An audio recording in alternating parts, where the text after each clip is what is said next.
Hello friends మనకి passport సేవా కేంద్రం నుంచి ఒక అప్డేట్ వచ్చింది ఈరోజు. సో ఇదేంటంటే మనకి ముఖ్యంగా పాస్పోర్ట్ అనేది వేరే దేశాలకు వెళ్ళాలన్నా లేదా పాస్పోర్ట్ ఉంటే మనకి ఎయిర్పోర్ట్లో పనిచేసేదానికి కానీ పాస్పోర్ట్ అనేది అడుగుతారు.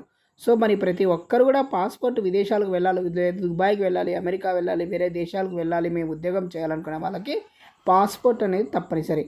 లేదా విజిటర్స్ కింద కూడా మనం వేరే దేశాలకు వెళ్ళి అక్కడ విజిట్ చేసి రావచ్చు.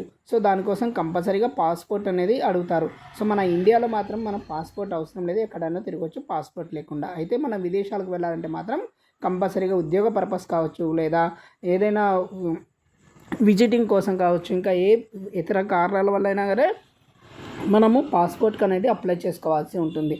సో మనకి అయితే ఈ పాస్పోర్ట్ ఫీజు అనేది మనకి నార్మల్ తత్కాల్ అనేది ఉంటాయి. సో మనకి నార్మల్ ఫీజు అనేది 1500 రూపాయలు ఇంతవరకు పే చేసాము. సో దాదాపుగా మనకు ఎటువంటి ఫీజు అనేది ఎక్కువ వసూలు చేయకుండా 14 సంవత్సరాల పాటు కేవలం 1500 రూపాయలతోనే గవర్నమెంట్ అనేది వసూలు చేసేది. అయితే మనకి జూలై 1, 2021 నుంచి మనకు జూలై 1, 2026 నుంచి మనకి 1000 రూపాయలు పెంచబోతుంది ఈ నార్మల్ ఫీజుల పైన. ఓకే, అంటే 1500 రూపాయలు ఉన్న ఫీజుని 2500 రూపాయలుగా చేస్తుంది. అదేవిధంగా తత్కాల్ కింద ఎవరైనా అప్లై చేసుకోవాలనుకుంటే సో మళ్ళీ 3000 రూపాయలు పే చేసేవాళ్ళు ఇప్పుడు దానిపైన మళ్ళీ 1500 రూపాయలు అనేది పెంచడం జరిగింది. ఓకే, సో ఈ ఫీజులు వచ్చేసి మనకు 36 పేజీల పాస్పోర్టు సాధారణ దరఖాస్తుకి అయితే 2500 చెల్లించాలి కొత్త రేట్ల ప్రకారం జూలై 1, 2026 నుంచి. అదే ఫీజు గతంలో ఎంత ఉండిందంటే 1500 మాత్రమే ఉండేది. సో దీంట్లో మనకు చాలా పెంచడం జరిగింది, దాదాపుగా 1000 రూపాయలు పెంచడం జరిగింది. అదే తత్కాల్ కింద దరఖాస్తు చేస్తే 36 పేజీల పాస్పోర్ట్కి 5000 రూపాయలు చెల్లించాలి. సో ఓకే, గతంలో 3500 మాత్రమే ఉండేది. సో కాబట్టి ఎవరైనా కొత్తగా పాస్పోర్ట్ అప్లై చేసుకోవాలని ఉంటే కనుక వెంటనే మనకి జూన్ 30, 2026 లోపల పాత రేట్లతోనే అప్లై చేసుకోండి. కొత్త ఫీజులు మనకి సో జూలై 1 నుంచి దరఖాస్తుకి అప్లై చేసుకుంటే మాత్రం ఫీజు పే చేయాల్సి ఉంటుంది. ఓకే, సో కాబట్టి ఇంతకుముందు ఎవరైనా అప్లై చేసుకొని వాళ్ళు ఉన్నా లేదా రెన్యువల్ చేసుకొని వాళ్ళు ఉంటే రెన్యువల్ చేసుకోండి. అదేవిధంగా కొత్తగా అప్లై చేసుకునే వాళ్ళు ఉంటే కొత్తగా అప్లై చేసుకోండి. మనకి జూన్ 30, 2026 లోపల సో మనకి సాధారణ అమౌంట్ అనేది వసూలు చేస్తారంటే 1500 రూపాయలు మాత్రమే వసూలు చేస్తారు. ఒకవేళ మీరు జూలై 1 నుంచి 2026 నుంచి మనకు అప్లై చేసుకోవాలనుకుంటే మాత్రము 1500 రూపాయలని అంటే ఎక్స్ట్రాగా సో 1000 రూపాయలు అనేది దరఖాస్తు పెంచడం జరిగింది కాబట్టి 2500.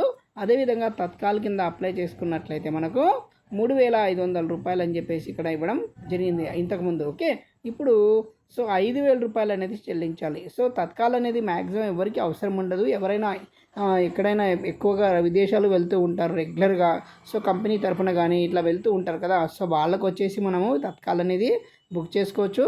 సో అలాంటి వాళ్ళకి అవసరం లేదనుకుంటే ఫ్రెష్ పోర్ట్ కింద అప్లై చేసుకోవచ్చు. Okay, so fresh passport apply చేసుకునే వాళ్ళకి ఖచ్చితంగా సో డీటెయిల్స్ అనేది కరెక్ట్గా ఉండాలండి. సో ఆధార్ కార్డులో తల్లిదండ్రుల పేరు, అబ్బాయి పేరు, వీళ్ళందరూ ఉండాలి కూడా, డీటెయిల్స్ కూడా కరెక్ట్ ఉంటేనే పాస్పోర్ట్కి అనేది అప్లై చేసుకోవాల్సి ఉంటుంది. కాబట్టి సో ఈ పాస్పోర్ట్కి అనేది సో మనకి డేట్ అనేది చేంజ్ అవుతుంది. జూలై 1, 2026 నుంచి కొత్త ఫీజులు అనేది రాబోతున్నాయి. సో కాబట్టి జూన్ 30, 2026 లోపల ఎవరైనా అప్లై చేసుకునే వాళ్ళు ఉంటే మాత్రం ఖచ్చితంగా అప్లై చేసేసుకోండి పాస్పోర్ట్ అనేది. ఓకే, మనకి పాస్పోర్ట్ అప్లై చేసిన తర్వాత 15 డేస్ లోపల మనకి డెలివరీ అనేది వచ్చేస్తుంది, అన్ని డీటెయిల్స్ కరెక్ట్గా ఉంటాయి. ఓకే, సో ఒకవేళ మీ మీద ఏమైనా కేసులు ఉన్నా అలాంటివి ఉంటే మాత్రం కొంచెం పెండింగ్ ఉంటుంది. సో ఏమీ లేవనుకునే వాళ్ళకి ఇమ్మీడియట్గా 15 రోజుల లోపల మనకి వెరిఫికేషన్ అయిపోయి మనకి పాస్పోర్ట్ అనేది ఇంటికి డెలివరీ అవుతుంది ఫ్రెండ్స్. ఓకే, థ్యాంక్ యూ అండి. ఈ వీడియో నచ్చినట్లయితే లైక్ చేయండి, షేర్ చేయండి, సబ్స్క్రైబ్ చేయడం మర్చిపోద్దు. ఇంకా ఏమైనా ఇందులో కామెంట్స్ ఉంటే చెప్పండి, నేను దానికి బదులు ఇచ్చేదానికి అవకాశం ఉంటుంది. ఓకే, థ్యాంక్ యూ అండి, థ్యాంక్ యూ సో మచ్.